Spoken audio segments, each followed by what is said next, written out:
episode 109 of On the Bench, the podcast for scale modelers by scale modelers, all about scale models. And this episode is being brought to you through the generous and unwavering support of all of our Patreon supporters. You too can be a key support member of the support team. All you have to do is go to www.patreon.com/onthebench and pledge any amount from as little as $1 per month upwards. Your ongoing support is greatly appreciated. And this show is being dedicated to all of you who listen to us while you do yard work. In particular, Kentucky Dave. Okay, let's get on with the show. But before we do, a quick word from our sponsor. The Scale Modeler Supply.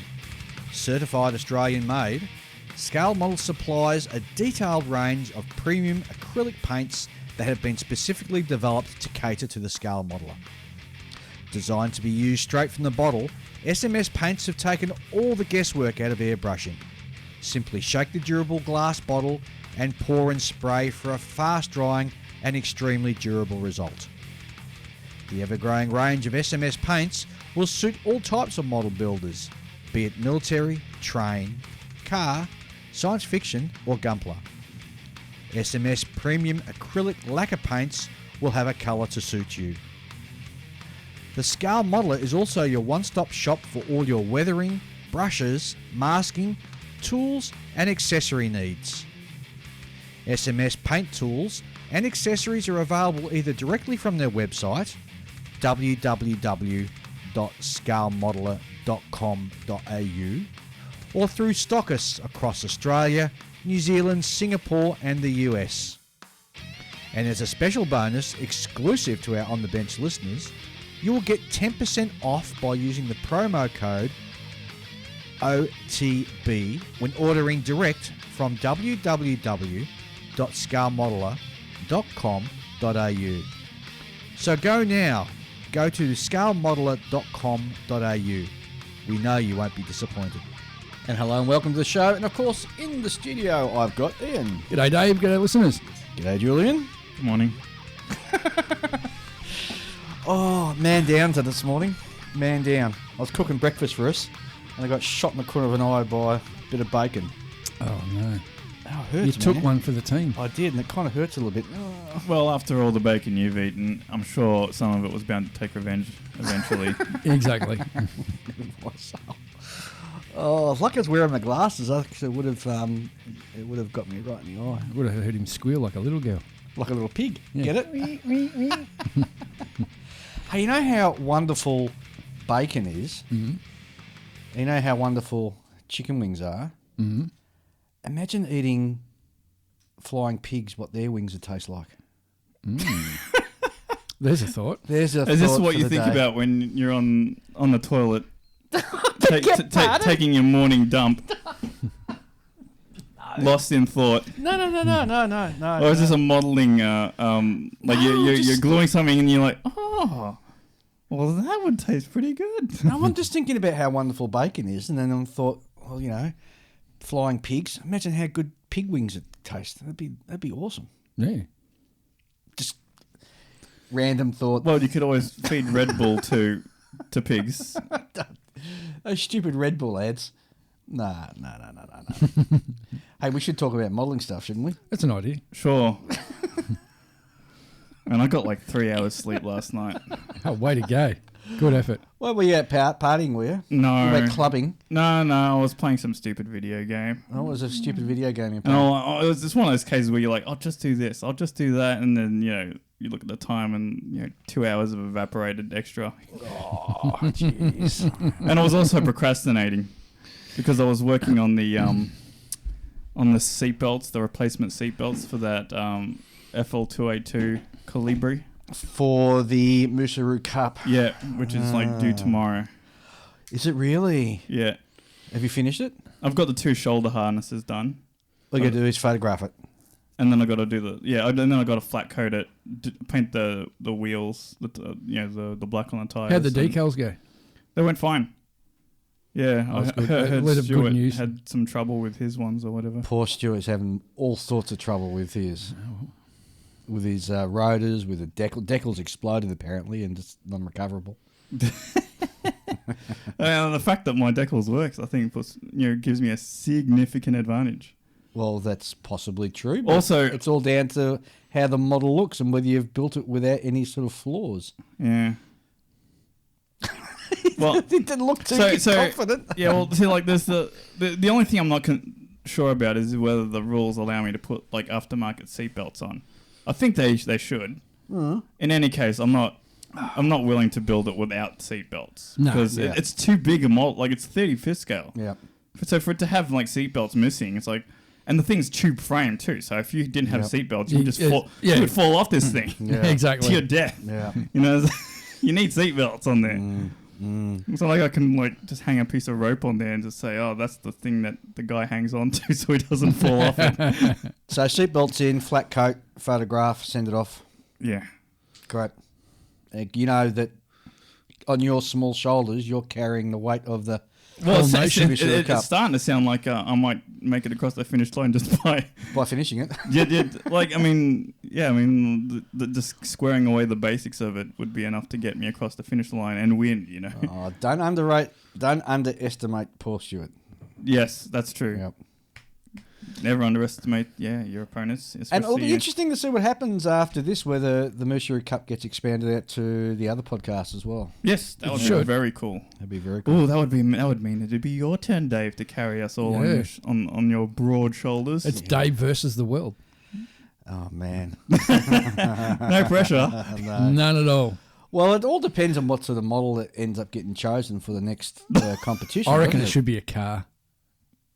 Well, we've got no control over that. That's why I said I reckon it should be a car. We've got no control over that. You've never built a car. We've got no control over that. I've built motorcycles. You're right, I haven't built a car yet. Or a truck. Oh, hang on. I suppose there's overlap. No. We're talking non-military. Yeah, I haven't built a non-military truck. No. There you go. I don't know. We still haven't painted a figure that has a face either. That's a whole different level of trouble. Negative Ghost Rider. I've done some Warhammer stuff. I've done that's what I mean. Like with a face, a visible face, like a skinny skin tone, skin tone flake, not helmets. Yeah, I've done an orc in a orc bomber. Oh, have you? Yeah, pilot and the I didn't know rear they had gunner. a pilot in it. Yeah, got a pilot and a rear gunner and an orc bomber. Ah, well, I orc bomber. I suppose that's pretty Bomber. easy. Yeah, green skins. well, there you go. Yeah, By actual name. yeah, green skins. All right, let's find out what's been happening. So, what have you been up to, Ian? Still doing the boring shit on the Marauder. I've got the left. I think it's the left, or it might be the right wing. The left or the right wing now is pretty much 94% scribed and riveted. Yep. The other wing still needs riveting. I was going to do some more scribing on the fuselage, and then I picked up my new Despe scribing tool and found out somehow mysteriously I've snapped the end off the scribing bit. Oh. So, and they're not cheap. They're at $23 per bit. Oh, gosh. So I've had to order another one, which means I won't be getting a scribing bit for the tool till late next week. So I'll be doing a bit of riveting, and I might actually make a start on the interior.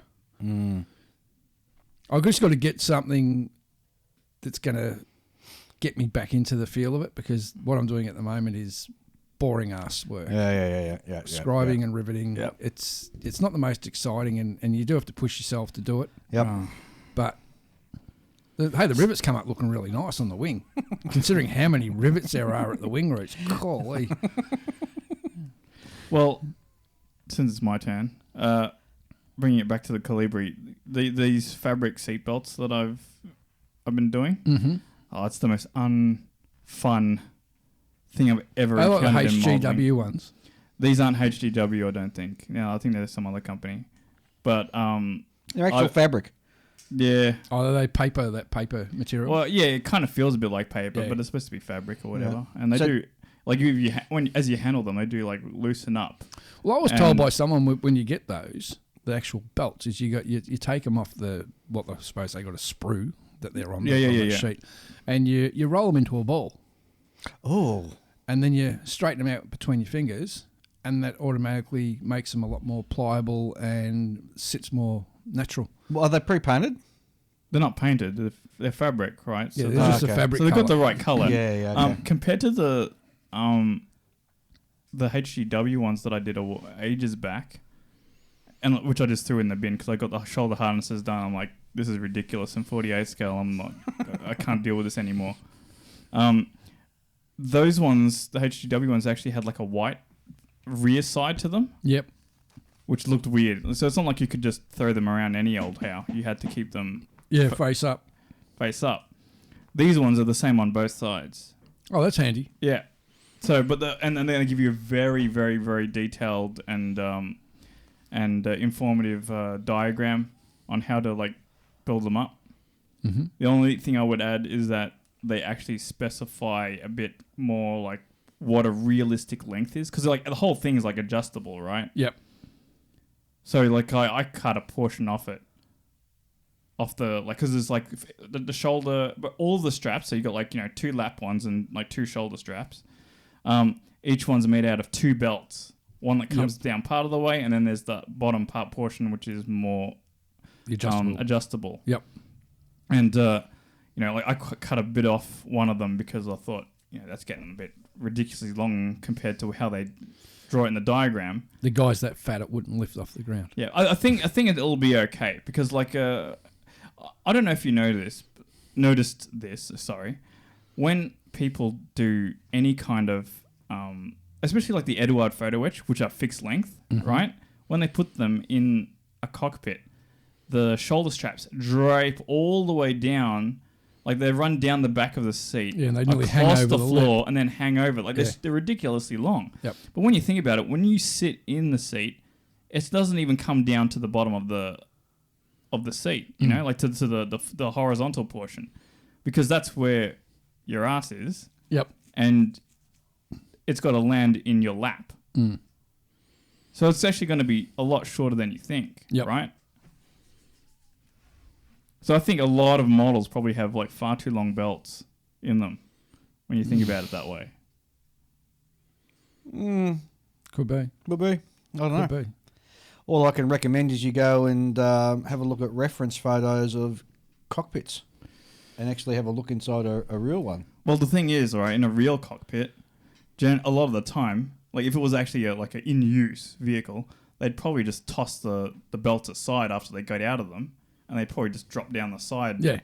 And then they just pull them up as need be. Because there's no point like jumping into the cockpit and then, oh, crap, I'm sitting on the belt. Yeah. Yeah, I do that with a few of my kits, put the actual shoulder harnesses hang over the sides of the cockpit walls. Yeah, I mean... So basically, if someone jumps in there, they're not going to sit directly on their belts. Will they jump It's good. It's good when you got like an open top... Like with, a bubble with a top, low yeah. sill, and you can have like the belts hanging over the side to some degree. And it does look a bit better too. It does look a little bit more realistic. Yeah, I think it's got like a good feel to it. You know, Like it's ready for someone to jump in. Yeah, and flick the switch and off they go into the wild blue yonder. You know, you know what it kind of reminds me of? The belts hanging over the side of the plane kind of reminds me of like when you see a car that's being worked on in a garage and they got those the mats. Yeah, the mats that go over Protective the mats. fender to Yep. you know, stop yourself from brushing up against the bodywork. Mm-hmm. It kind of has that kind of feel to it. Yes. Oh, it's a bit strange. No. I see You where it's coming from. don't think so? Yeah, I get where you're coming from. Yeah, I do. Just add a little bit of realism. Yeah. Would you ever do a diorama of a car model with the little cover thing over the fender and like some tools on there? Maybe. I've got enough car kits to choose from. Because I reckon that'd be a cool look. Mm. No. I remember years ago I did before Monogram bought the kit out itself, I did a semi-scratch built 66 Shelby GT350 R racing version, which meant I had to sculpt a new front bumper or front air scoop, I suppose it was, and open the boot. And back then I bought these white metal brake drums they actually were. You could actually take the cover off the brake drum, and it showed the piston and everything inside. And Oh, seriously? Yeah, it went the whole hog on that. What scale? 124, I think it was. Muscle cars are usually 125, aren't they? Well, 124, 125th, one of the two. It was a monogram kit anyway. And now the monogram has brought out a dedicated racing version of the Mustang. So mine got basically scrapped. I've kept all the bits because I made I opened the boot so you could see the fuel tank inside, made the lip for the fuel filler inside the boot, moved the battery to the boot, went the whole hog. It looked freaking amazing. You know, and then I looked at it a few years later and went, my skills are so much better now. Pull it apart. You know what eats me alive with the car kits is that usually there'll be a very specific variant and there'll be no kit of it. And you know that you just don't have the skills to replicate that in scale from scratch. You know, there's no amount of scratch. Like, even if it's something simple, like a small feature, like I would have liked to get,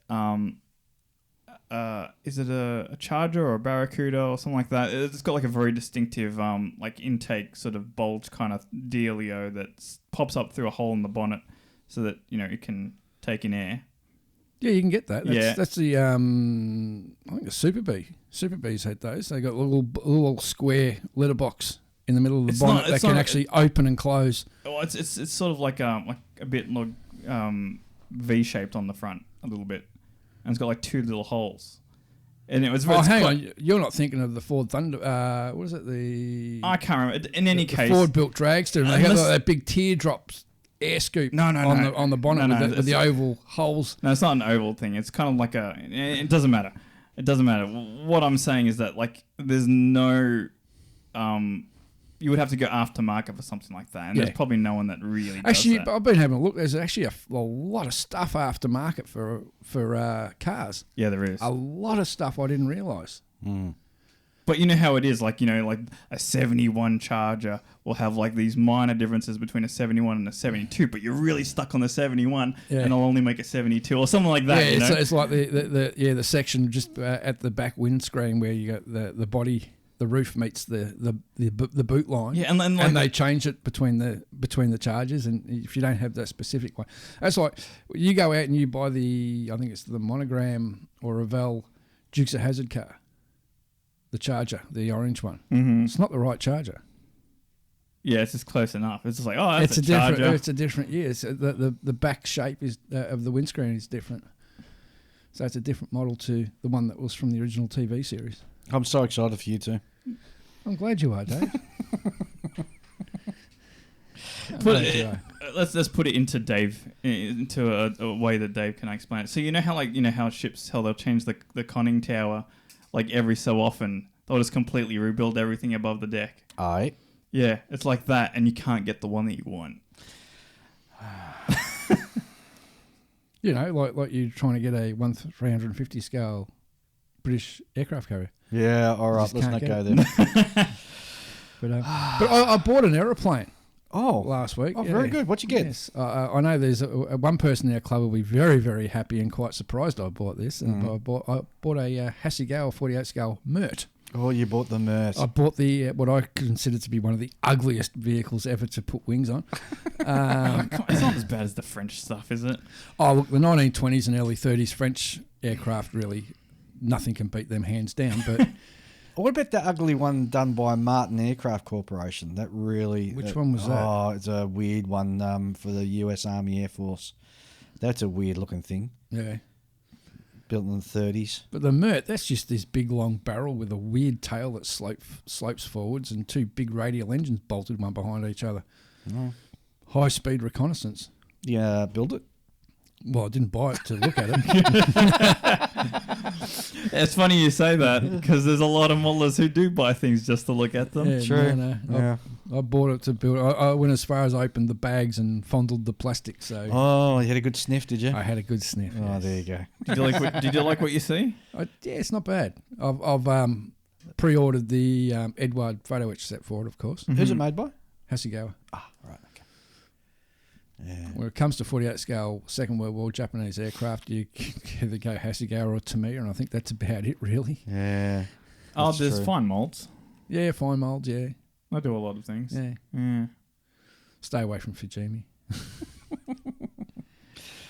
Well, I have managed to finish my Primaris Invicta tactical war suit for Warhammer sort of I stuff. still reckon that thing should have been painted up yellow and put Chuck Ripley in there. Now, speaking of Warhammer stuff, weren't we all three of us building a little figure? Now, Yeah, but I finished mine. mine.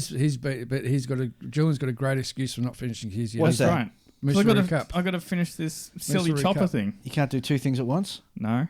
All right. I'm barely getting across the finish line in time as it is. And now you're trying to get me to sideline it? Look, I generally don't accept any help when it comes to procrastinating because I can do that all on my own. So I finished that. So I've moved on to a Horizon Models Atlas 1/72 scale rocket, which I'm doing as the ICBM version, which will be, which I'm third of the way through, I guess. Yeah. Nice. So it's just basically a round cylinder, but it has to be perfectly clean and flawless. So when I put the metal finish on it, the high shine stainless steel, won't show up any flaws. So I'm actually doing this for Model Expo. Oh, yeah. Yeah, it's a competition. I haven't even thought of Model Expo yet. Yeah. I suppose I just have to drag something out so I can get cheap entry. You can always do that. Well, given what you've got at the moment, what would you put in? Well, I haven't entered the England yet, which is really surprising considering how many years ago That's I an built easy that. entry. I could fix the Shikaku and put that in. Yeah, you could.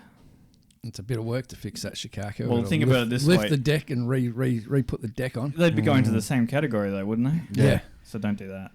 Why not? Why not? Well, because then you'll never be able to put them in again, right? And then one of them will get first I did that place with me and the other one will submarines. get second I remember What place. do you mean one of them will get first place? Geez, you're being a bit presumptuous here. Yeah, You know, exactly. I've got a couple But of 1-350 ships that I might want to enter.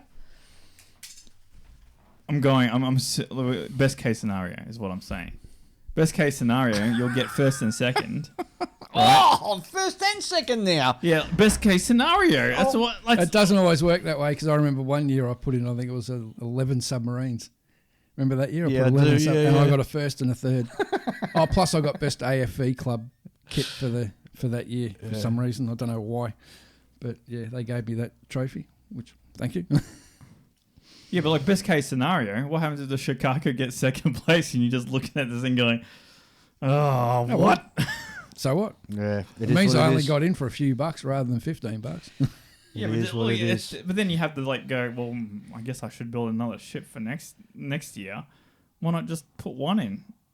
There's an idea. Wow. And that way you don't have to fix the Shikaku anytime soon.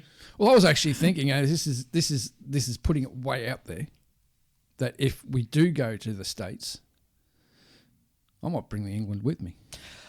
Oh, don't do that. Oh, how are you going to travel that international? Well, it's going to be in a small box, no bigger than my hand, so I'll carry it in my lap. Well, it's interesting because I am...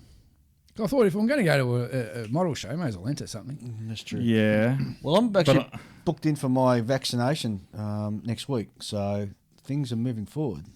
Well, for you they are, but I'm not essential services. True. Not that I. Plus, plus so far, there's still that 2-week quarantine when you get back. Not if you're vaccinated. No, it is. No, not if you're vaccinated. You sure? You're 100% 100% sure, yeah. Right. If you can prove you've been vaccinated, you don't have to do the quarantine on your return. Okay. And in fact, when we go to the States, you have to actually have prove that you've been vaccinated before they'll let you in as well. Papieren? I hadn't finished saying what I've been doing and all the rest of the stuff. Well, go on. What wasn't important then? Go on, Dave. So you finished the... Well, you two guys have been rabbiting on about your cars. Oh, and I'm whatever. sitting there having a just snooze. Just following, going with the flow, Dave. It's a very go with the flow type of day today. Yes. Yeah, it's beautiful sunshine outside. Not too hot, not too It cold. will get hotter. It's going to be 32 today. Yeah, but by then I'll be home and indoors.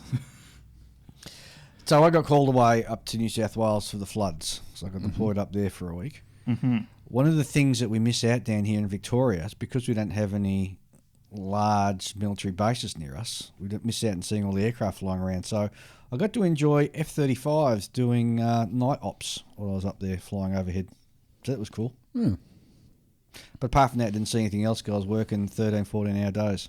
And thanks to John for inviting me out for a beer. Sorry, mate. I was just too busy and just didn't get a chance. So never mind. Well, next time. Yep. Yeah, next time. Next time. Well, you know what? I wouldn't mind heading north actually and doing a tour of all those sort of places and just, standing on the end of the runway, where they fly over the roads and just taking photos. That'd be pretty cool. Mind you, there's people who do that who post that stuff, so why bother? Having said that, it was the 100th anniversary of the Royal Australian Air Force this week. Yes, that's right. So they had a big shindig up in Canberra where they got new Queen's colours presented to them and had a Nice. big flyover with a whole heap of different aircraft. Once again, because it should have been down in Victoria because the RAAF base at Point Cook was the very first Air Force base in Australia. If not the world, wouldn't it? No, I think it's Australia. So by rights, that's the home of the No, it was RAAF. Casey Airfield was the first privately owned airfield in the world. Ah, okay. But that's no longer because there's houses where they used to, Yeah, very be. true. And But speaking of first flights, yeah, next week's going to be apparently going to be a big first flight too. what's happening next week? First powered flight on Mars. Oh yeah, with that little chopper thing they've got. Yeah.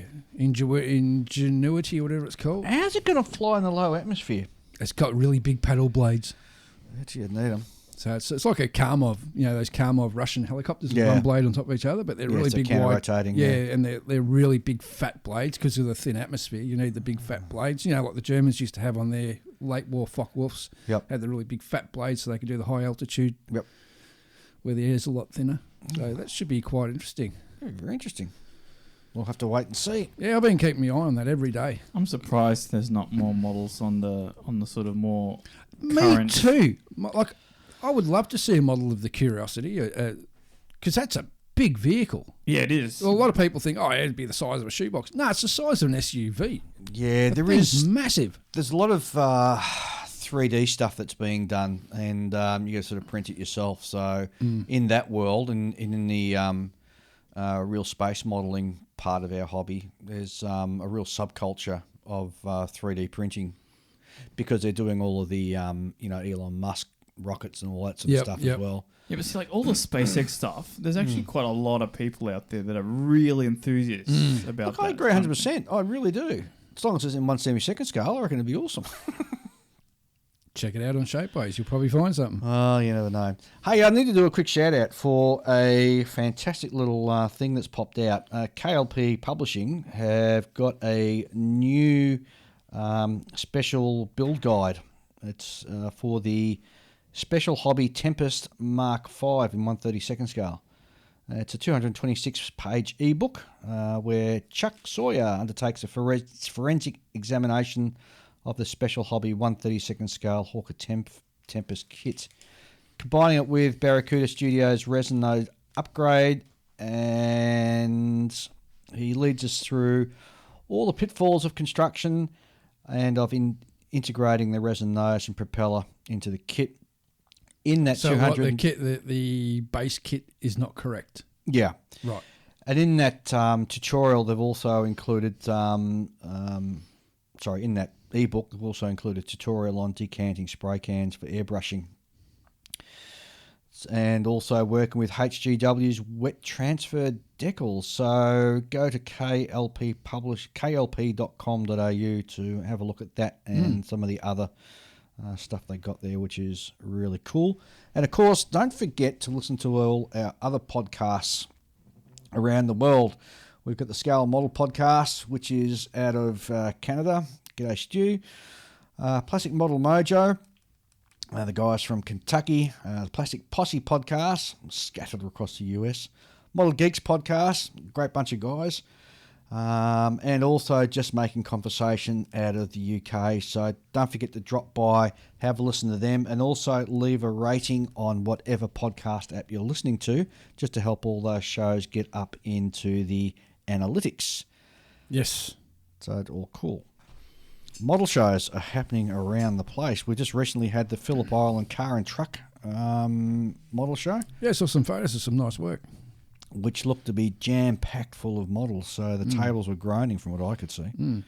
And if it wasn't for the fact that I was away that particular weekend, I was planning on shooting down and having a look, but 'cause it's only about an hour away from here. Yeah. But unfortunately... Unless it's a public holiday, then it can take up to 3 hours to get there. Yeah. But unfortunately, it was I was away, obviously, with my work up in New South Wales. So unfortunately, I didn't get to it. So, but there's a lot of other shows coming around now. Yeah. And the show season is really opening up around the world, and people are getting out there. And so keep your eyes peeled and support your local model shows. Yes. Yep. Definitely. Well, how about we have a quick break, and then we'll have a look at some listener mail, of which one of them I think is going to engage us in quite a long conversation. So we'll be back very shortly. Fine Scale Modeller is the world's most recognised and essential magazine for modelers, and is available in all good newsagents and newsstands, or wherever you purchase your magazines. Alternatively, go to their website, www.finescale.com, and subscribe to either a print edition or their digital edition. Go now. Go to www.finescale.com. Okay, and we're back, and we were going to do some updates of what's new in the model world, but unfortunately, the Falcon is missing in action this He's episode. flown off somewhere. I don't know what he's doing. Probably hunting rabbits. Right. Jay Sanchez wrote in and said, "Hi Benchers, just watched a movie called Danger Close about Aussie forces in Vietnam. Yes, good and movie. The Battle of Long Tan in 1966 on Amazon here in the US. True heroes, thumbs up." Actually, it's a really good It's movie. a great movie. Yeah. Totally enjoyed it. So I thought it was really good. Speaking of movies, now, what was I... The Last Train to Busan. It's a zombie movie. And it was a Korean movie, obviously. And apparently they're doing a remake of it in English. Hollywood remake. I don't know whether it's going to be a movie or a series. I don't know how you do a series out of it, but yeah. Oh, if it's HBO, they'll find a way. They always do. That's cool. David Knights wrote in, good old Kentucky Dave, that he's jealous of the U9 that Ian's purchased. Oh, yes. Yeah. Well, I got the last one they had in the shop. Oh, jeez. Andy Rorsch writes in, any ideas on how I put hair on a figure in 1/35th scale figures? Originally I thought maybe some static grass might be a bit too thick. I suppose I could just leave him bald. And so how do you guys do hair on figures? Well, Normally they're moulded in. You just paint it. But Yeah, this this goes into the territory of all the people who modify figures. They get the green stuff and they start sculpting. yeah, sculpt it. Be the easiest way, sculpting it, I reckon. Because if you're trying to put individual fibres on a small 1/35th scale head, it's going to be quite difficult. Yeah, Especially so- trying to get it to look like a normal hairstyle. Yeah, so green stuff is not just like a vague reference. No, It's it's actually like a product. it's a brand name called Green Stuff, and it's like it comes in some various different versions, and you mix it up and you stick it on, and then you can sculpt it however you please, and a I've lot used it a few of times. It's quite easy to use if you make sure the tools in your fingers are moist. Yep. Won't stick, and I haven't messed around with it, but I've seen a lot of people like mess around with that sort of thing, and they'll do all sorts of things like I'll just throw a bit on his belt buckle and change that to be a slightly different thing, and you can do a lot of personalizing of your figures. correct. Yeah, Andy, my suggestion is be put a helmet or a hat on it. yeah, but that's probably where he wants to go. That's what away from. bald men have been doing since the dawn of time. Yes. David Waples writes in, "Hi Ian. Hi, Dave. Welcome to the U9 Club. What a great kit. To further drag you down the rabbit hole, and because you've often said photo etch is your friend, I wanted to pass along there is an excellent photo etch set and some other items from rcsubs.cz, which makes a full photo etch set. Also, check out their Facebook page where people are adding lots of information about these boats.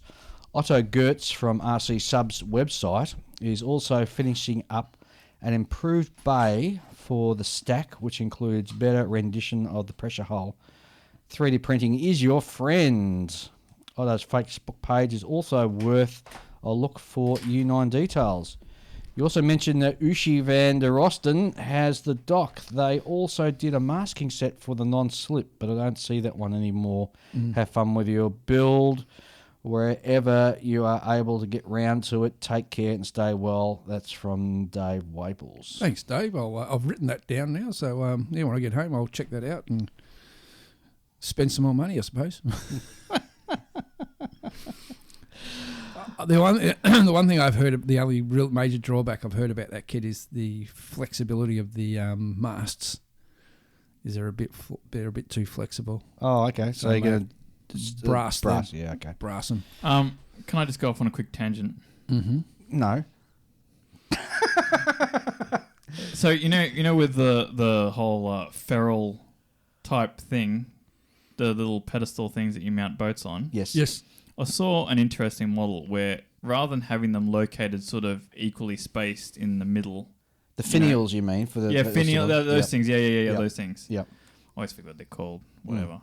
Rather than sort of having them like sort of equally spaced on the relative to the length of the ship and the base itself. Yep. I saw one where he'd actually located them more to the rear.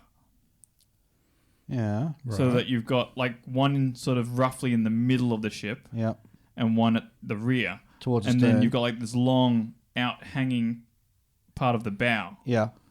I thought it was an interesting look and I kind of liked it. It is interesting. To my eye, that would seem unbalanced, so that's why I wouldn't. It's do kind that. of like, when, you've got like planes that are mounted on sticks Ah, and rather yeah. than put it in the center point, you put Yeah. it more towards the rear and Yes. it gives it a sort of more Yeah. attacking sort of look. It's going. It's moving. Yeah. So I thought that was kind of interesting. I'll have to look into that. Eric Cavina writes in, "Hey benchers, every time I hear discussion of colour accuracy, as on your recent episode, I think of a particular presentation I attended. A few years ago, Dana Bell was a speaker at the monthly meeting of the Northern Virginia IPMS chapter. During his presentation on Corsair colour schemes, he talked about how, when the decision was made to switch a particular colour, the field units were given several recipes of how to mix their own paint from colours on hand in case they couldn't get supplies of the new paint.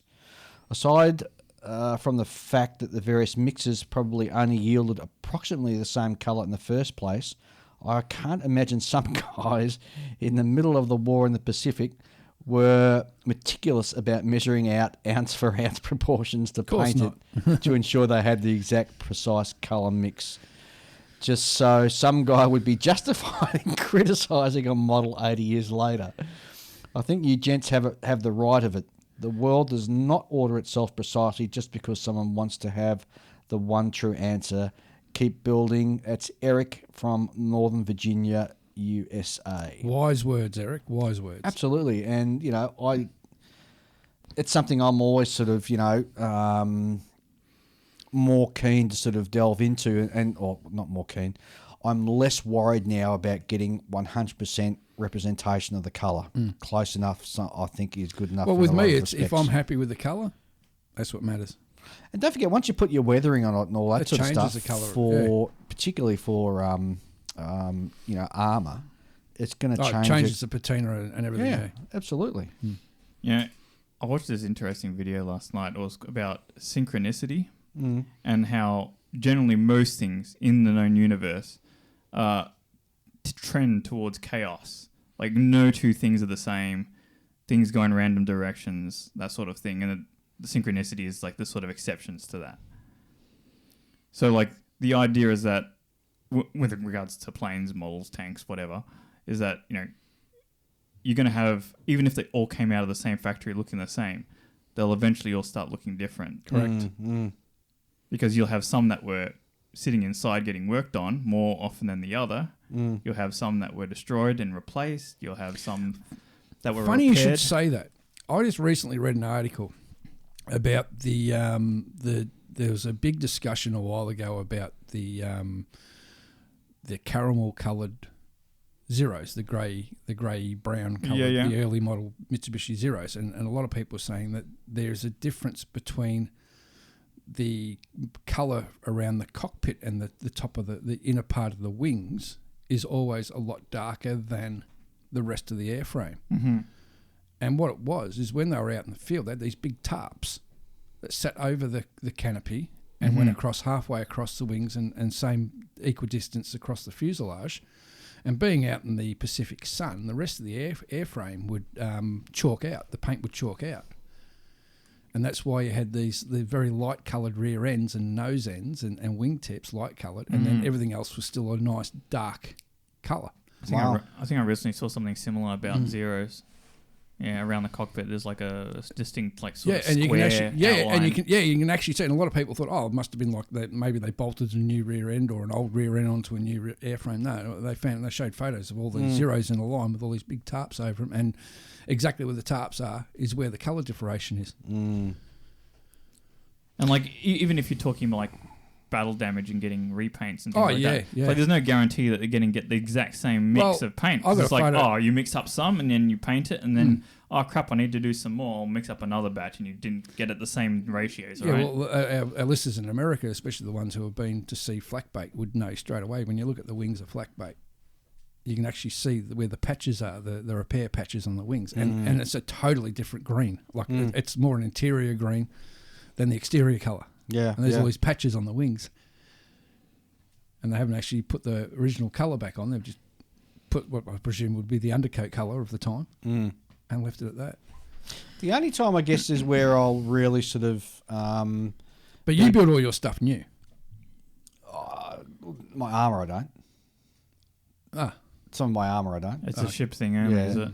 Well, it's funny you should say it because it's the ship one that I'll only be particular about the actual getting the right grey because you can tell there's immediately. That many different greys. Yeah, and you can't all have just the same grey. I mean, No. the old Royal Australian Navy Storm grey is completely different from Hayes grey, which is completely different from the Japanese grey, which is super dark. There's I know 4 different Japanese greys, standard greys for the naval. Yep.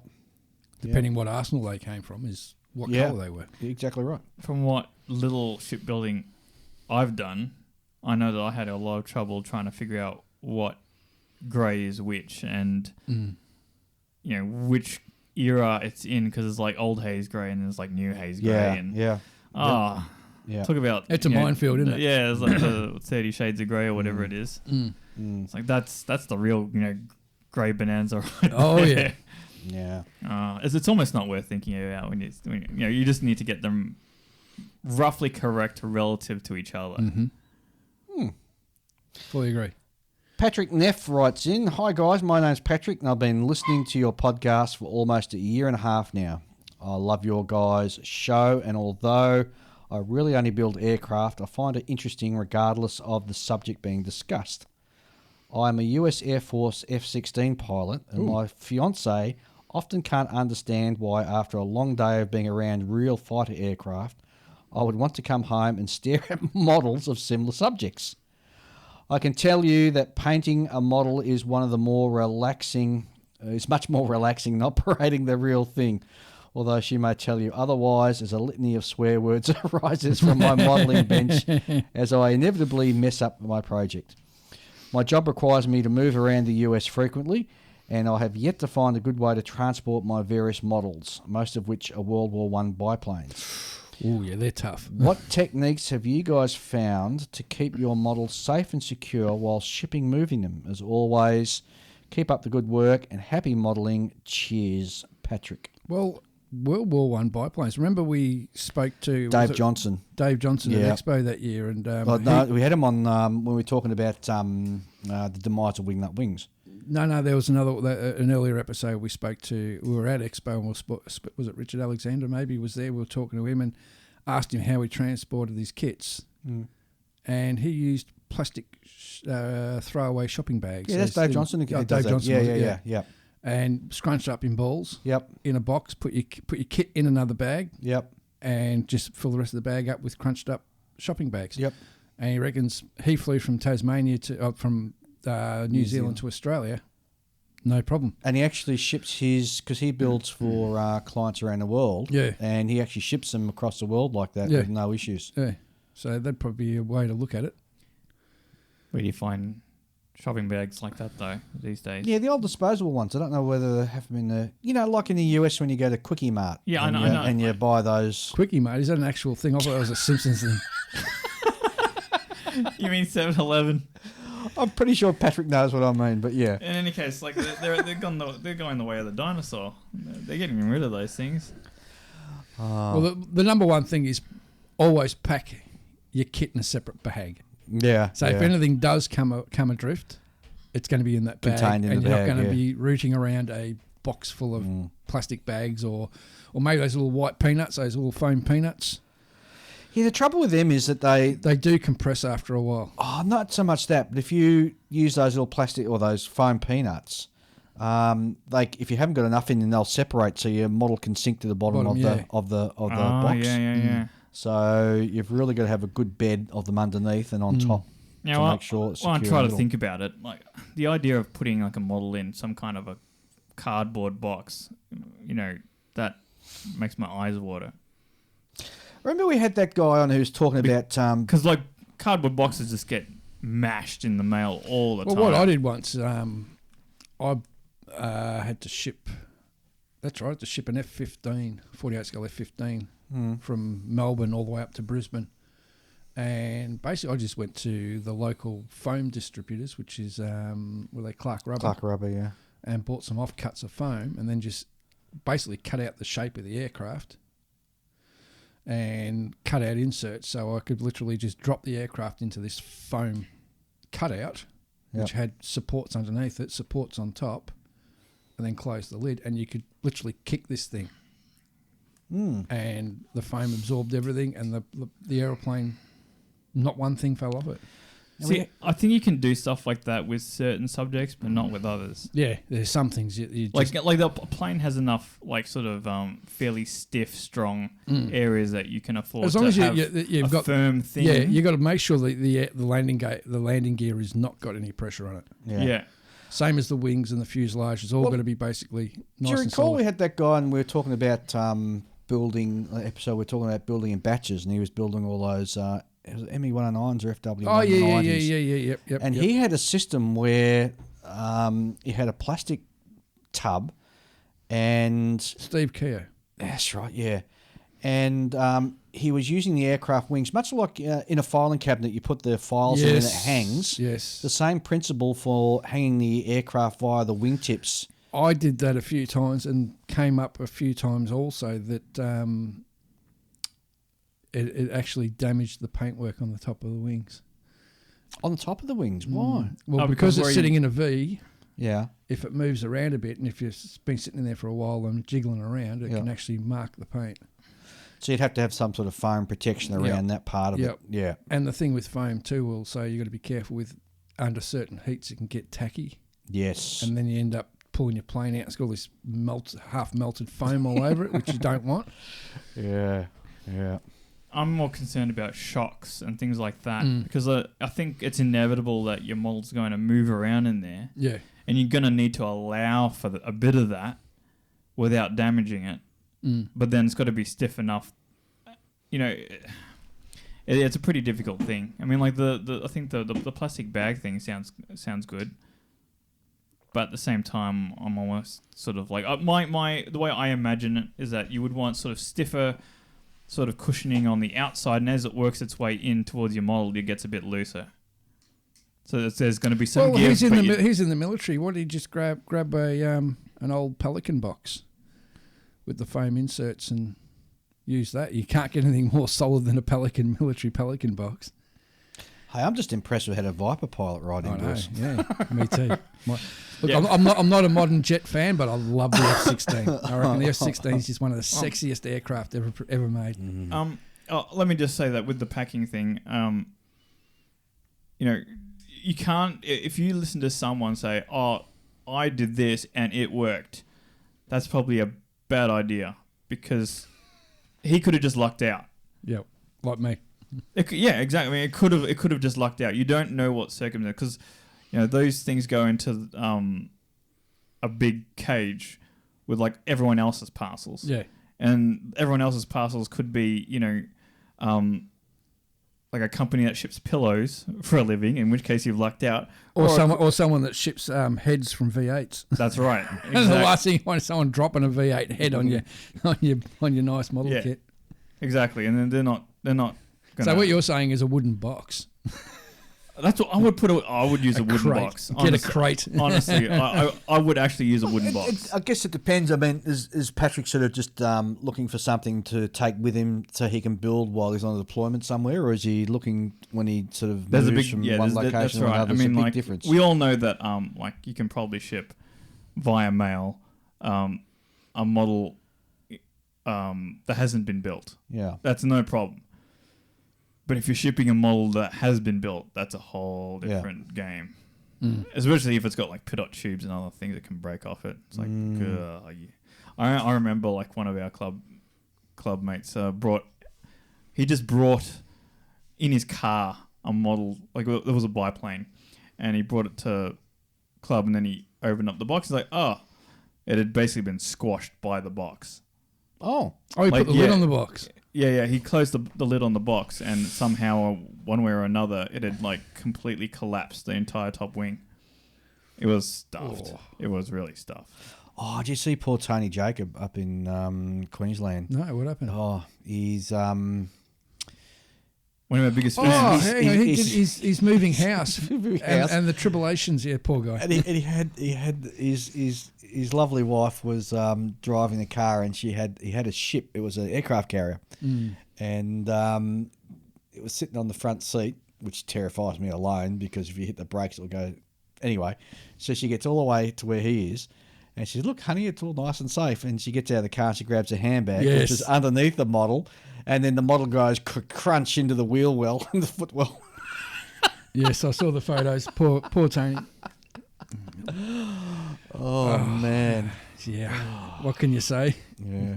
Patrick, the only other idea I got is to have a listen, obviously, to what was said, but actually test. So find something delicate you don't mind losing.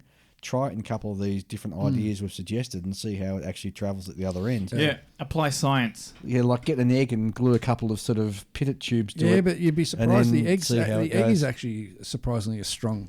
Oh, yeah, you're right. Okay. It's actually quite strong. Well, get a paint mule that you don't mind getting damaged and ship that and see what happens. Yeah. I wonder if he puts it in the baggage compartment of his work aircraft when he's talking about moving around. That'd be. I wonder what the G-forces.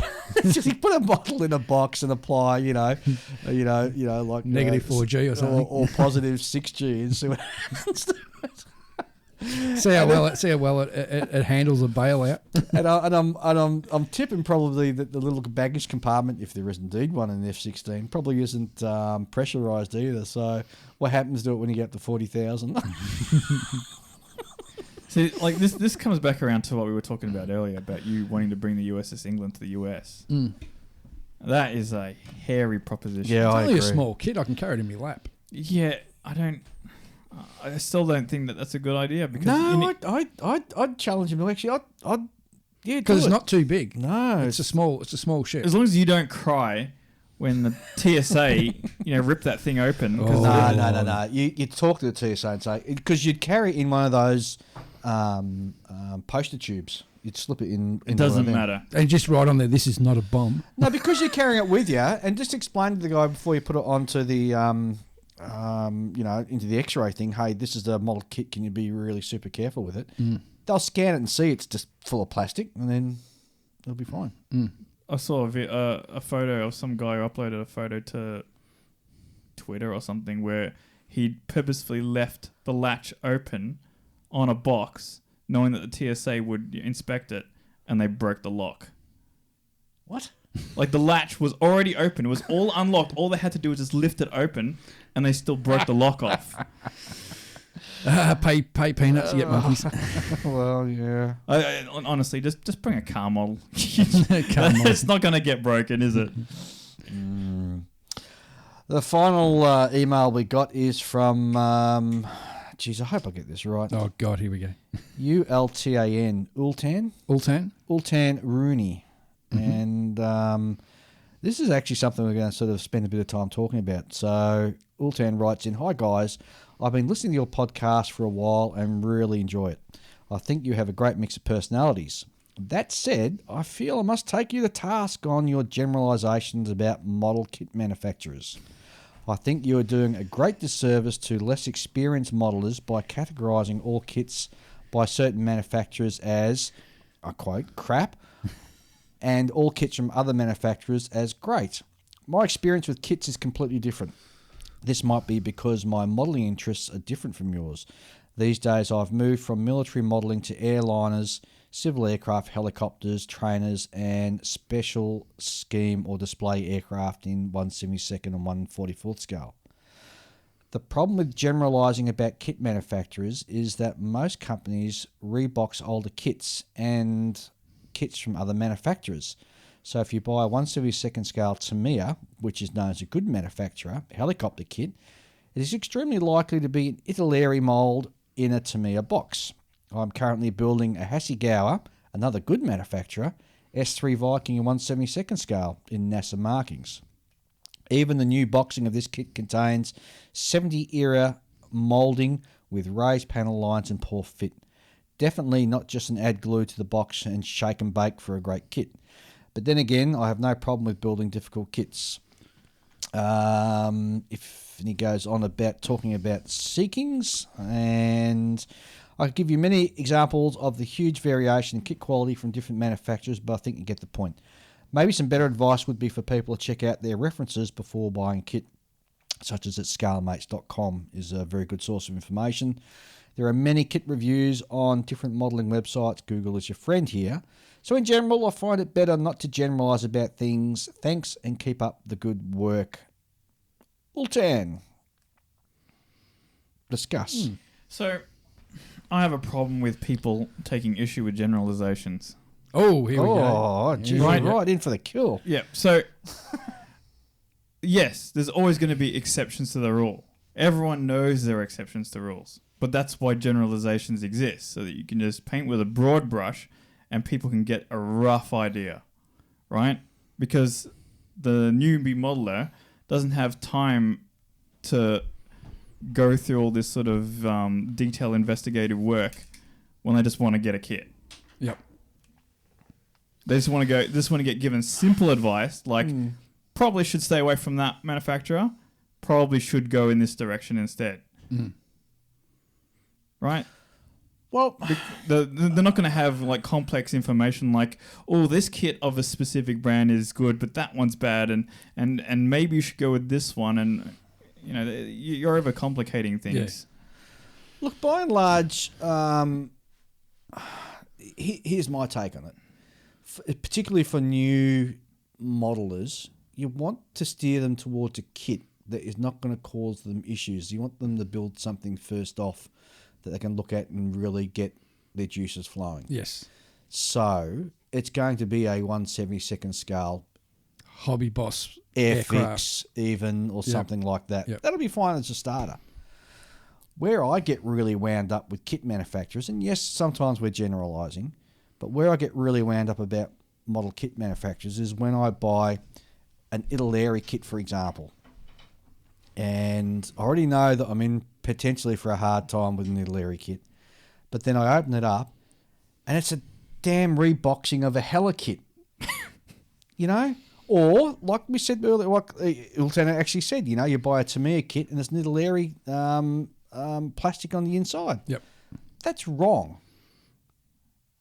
Yeah, but see, my thing with that scenario is that you're already aiming for Tamiya, so your likelihood of getting a good kit is high, and at worst, it'll be an Atelieri kit, and it'll be the kits that Tamiya selected from Atelieri's lineup that was passable enough to meet their standards. Yes, because Tamiya's got a very high standard when it comes Yeah. to constructability. Whereas if you buy an Atelieri kit, like you said, their standards are already pretty low, and they'll go Oh, the even middle lower the middle when of the they road. pinch from Hella's lineup. See, that just annoys me because I feel like I've been duped in that sort of instance. So this reminds me of how I order steak.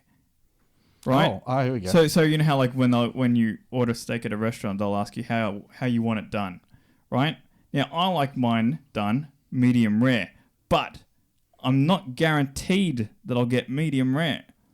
So I'll pick medium just in case, because if they screw it up, at worst I'll probably get medium rare instead of rare. Mm-hmm. Right, if they're one step away off the mark, and if going the other way, maybe it'll get medium well, right? Yeah, but that's flawed because if you're sitting in a restaurant and using the steak analogy, you can always send it back to the kitchen to get it redone. If you buy a kit and you bring it home, I never get it sent. I never send it back to the kitchen to get it done. Don't you? No. Oh, I've been down that road before. Well, what happens? They spit on it. They don't spit on it. No. You guys must go to some low-class restaurants. That's the worst case scenario. Like usually it's a case of like, oh, they'll take away the steak and they'll leave the rest of your meal, and then or you're just sitting there for another half an hour while they do whatever they're doing, and everyone else around you's eating while you're just sitting there Like with a a muppet. hungry stomach. Looking like a muppet. I'd much rather eat something that's like not quite right. So we're going to get chefs writing into us complaining now about Julie and his generalisation of restaurants. Yeah. In any case, I the idea is that you use your generalizations to guide generally. Yeah, okay. Now, but what really ticks me off is in the year 2021 and a manufacturer delivers a brand new kit and it's got flaws in it or it doesn't go together well. That, in my mind, is not acceptable. Well, in this our day and age. generalizations are also taking those into account, right? Yeah. Right? So there are manufacturers who have a tendency to deliver subpar products, and that's why we rate them lower than manufacturers that have a tendency to deliver high-end products. Right? This is why generalizations are flawed. Okay, yeah. So what you're basically saying is if we say to somebody, Tamiya, that's a good manufacturer, that's a generalisation because by and large, most of the kits that they put out Are good. are good. Whereas if we say Frog, by and large, most of those kits... you also got to think or realise that how old Frog is. Yeah. When Frog was around the early 60s. Yeah.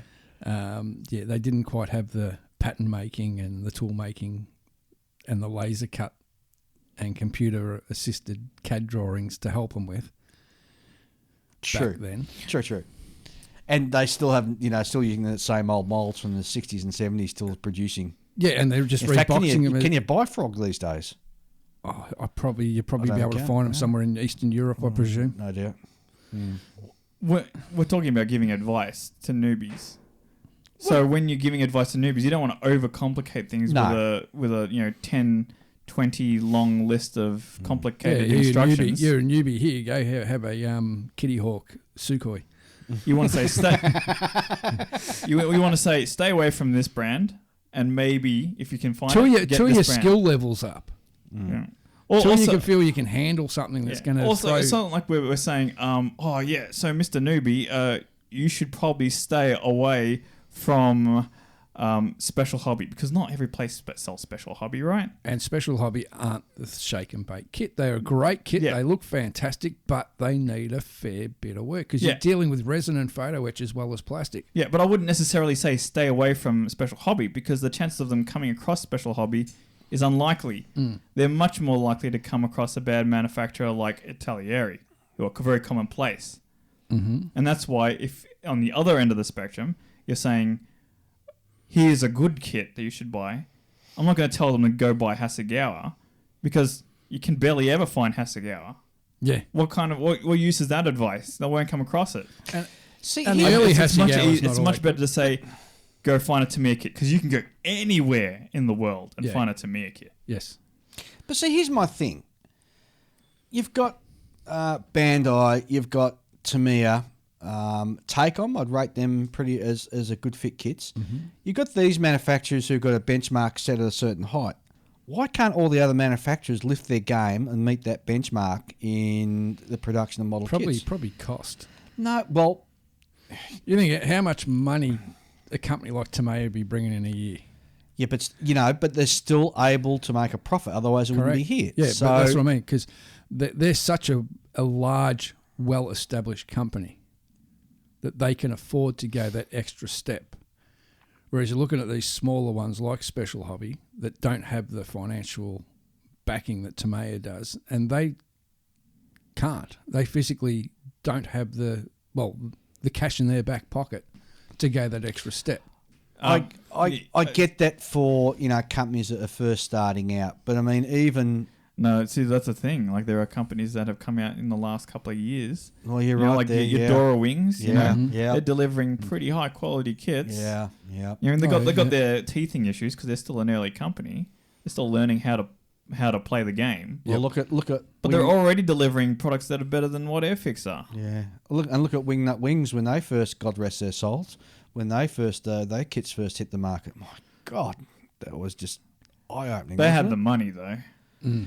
True, but they had the philosophy too, where hey, we're going to build something or produce something that is a great fit and not necessarily easy to build, but it will go together and is engineered to go together correctly. Yeah.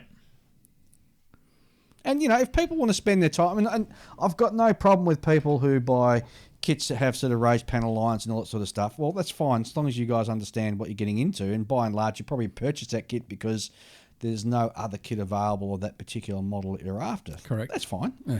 And if you don't like raised panel lines, rescribe them. Yeah, that's true too. And I'm not like Ian, whereas Ian, you're like a dog with a bone with a kit that is not necessarily 100% correct in regards to its fit quality.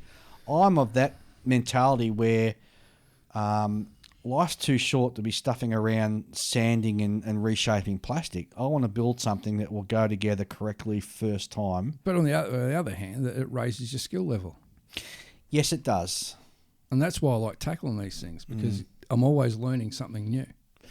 Yeah, but there's only a finite amount of skill level into shaping plastic, isn't there? Yeah, it's kind of true. For some aspect of it anyway. Like, for example, if you acquire good skills in weathering, you can apply that to almost any model. But if you have gained the skills for riveting and scribing and stuff, those are skills that are not needed on a Tamiya kit. No. If you could go... unless you buy the old 1/32 scale F14 Tomcat. Yeah. So, front cockpit session is all recessed panel lines. The rest of the airframe and wings is all raised panel lines. Oh, speaking of Tamiya, I'm hanging out for their F4 kit. Yes. I'm going to get a couple of them. A couple? Yeah. They're big birds. I know they're big birds, but I'm going to get a couple of them. Like, they're a big model. Like, they take up the same space as like a 32nd scale prop fighter. Yeah. You've seen mine. I know. I suppose like it takes up... I just want to get one. I reckon I'll get two. When you think of the surface area, I think it takes up roughly the size of a large 1/350 scale ship. That's all right. Because like if you had like say two of those ships side by side, I've got the display that takes up the space. same. That's the same footprint as like roughly like two F4s one behind each other. I've got the display space. That's yeah, I know right. you do. It's cool. Relax. Oh.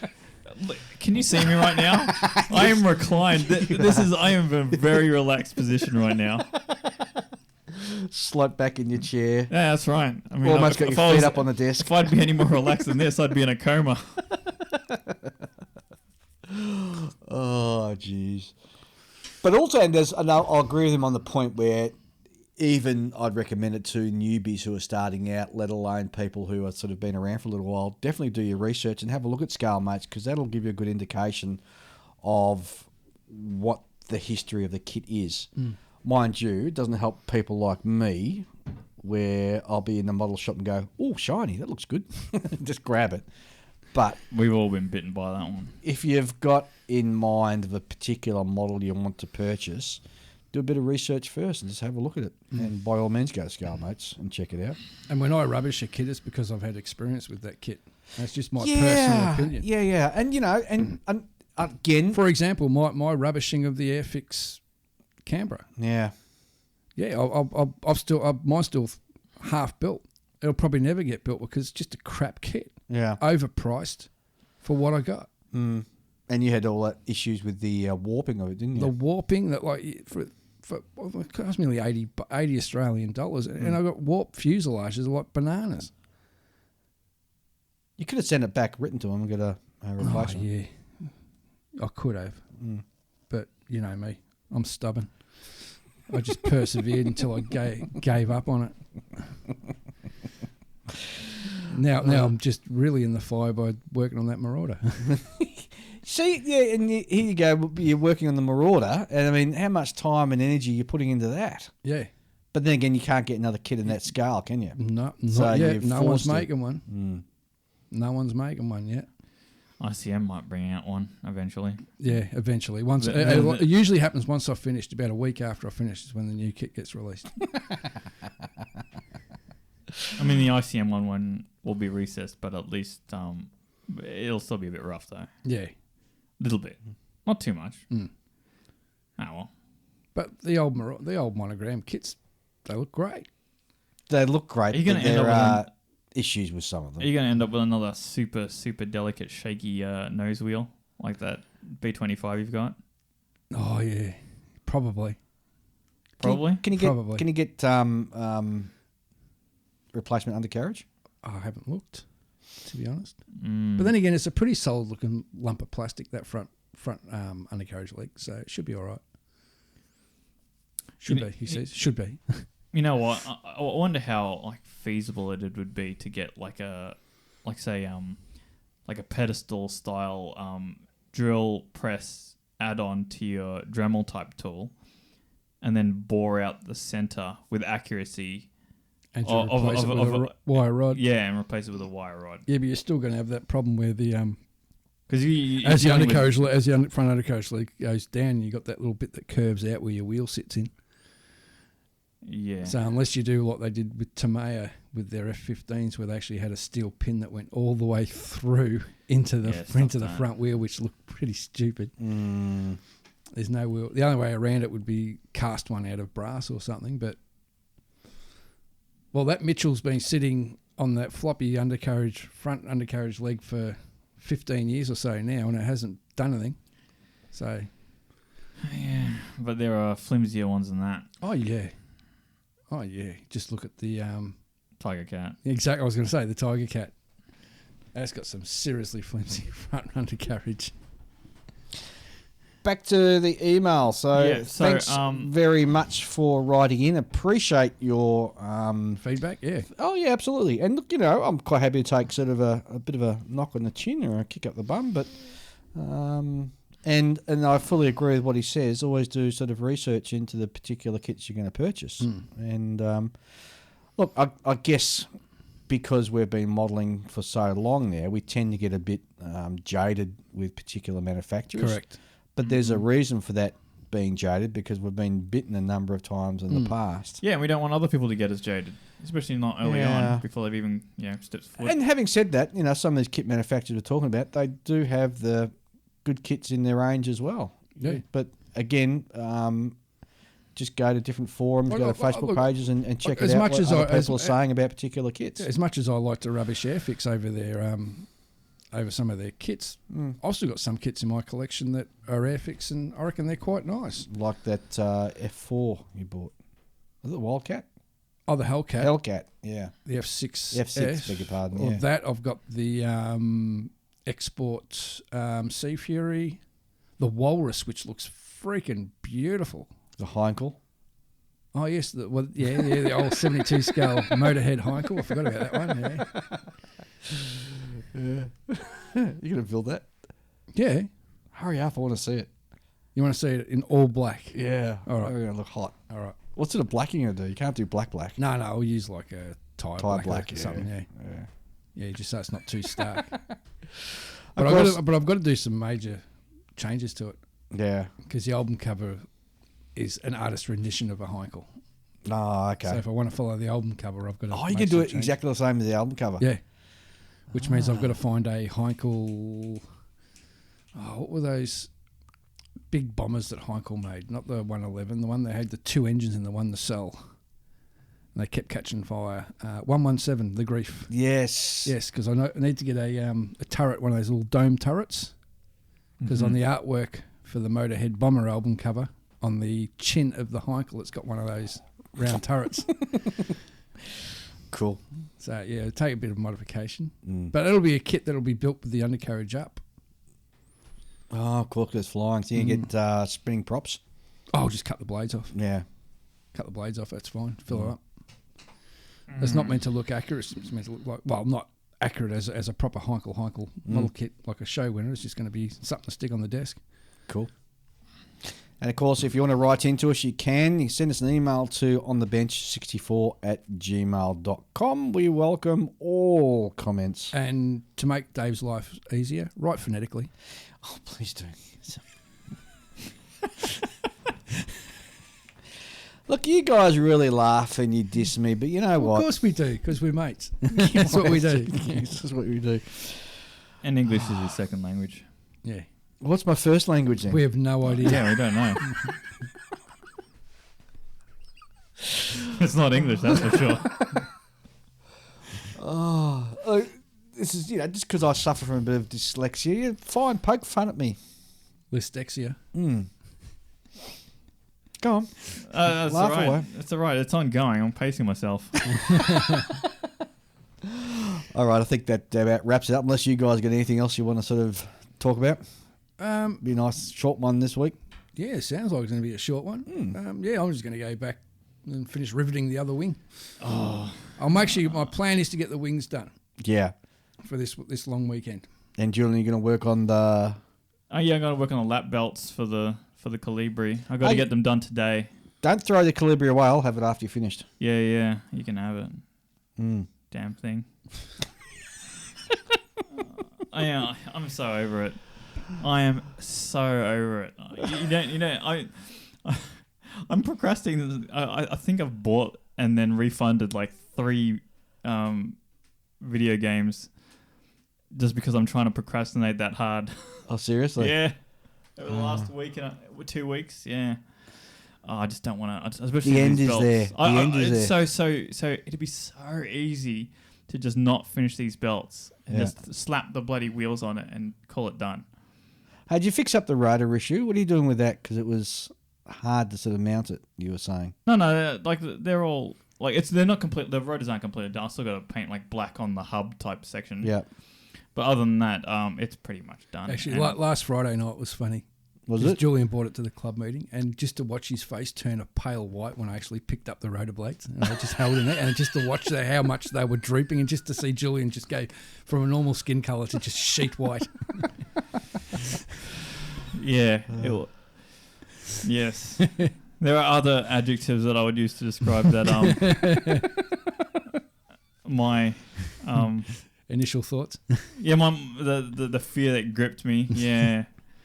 Oh man. Well, it'll be interesting study in the aging of plastic by putting it into my little sort of display case and seeing how long it lasts. Funny you should say about that sort of like the droopage when it comes to those sort of things. Yeah.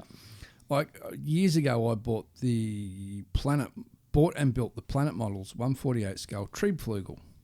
Yep. Which is looks like a V1, but with a big rotor blade in the middle with jet engines on the end of the 3 blades. And that was resin. And everyone told me, throw the wings out and scratch them out of plastic. Because after a few years, they're going to end up just drooping. Well, that's been sitting in the cabinet now for 10 years. They haven't moved a mill. Oh, there you go. So...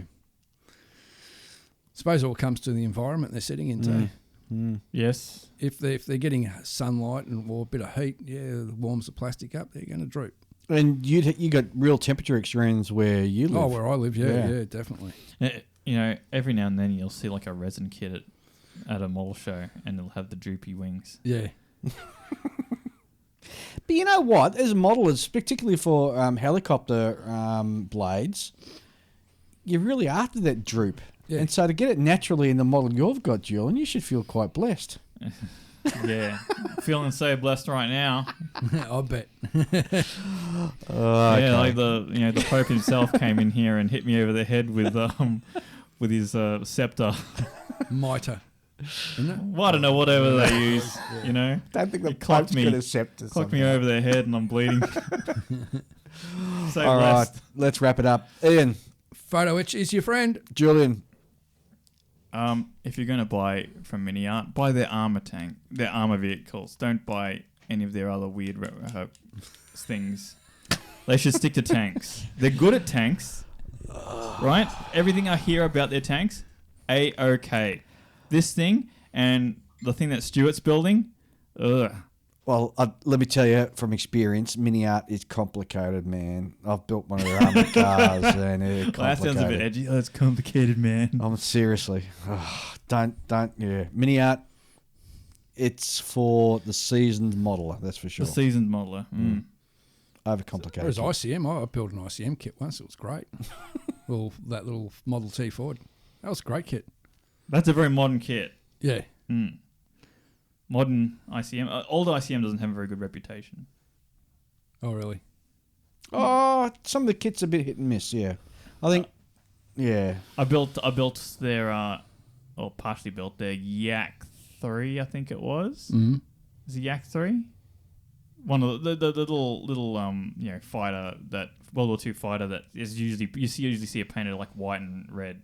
Oh, from the Normandy Niemen Squadron. Yes, Yak 3. Yeah, whatever that is. And like the wings themselves was made out of like 7 pieces. 7 pieces. Yeah, because it has those little intakes at the wing root, and it's like it's just like a big combination of all these little parts. Okay. I've built a couple of their ships, and while they're good kits, you need to put a bit of work into them in regards to sort of cleaning it up and shaping them to get them to fit. Right. So the fit quality is a bit sort of borderline, yeah. Cool. Anyway, enough of that. We will be back in a fortnight. Yep. Don't know what we're talking about, but we're definitely going to be here. Thanks for listening. Yes. Adios. See you later. Muchachos.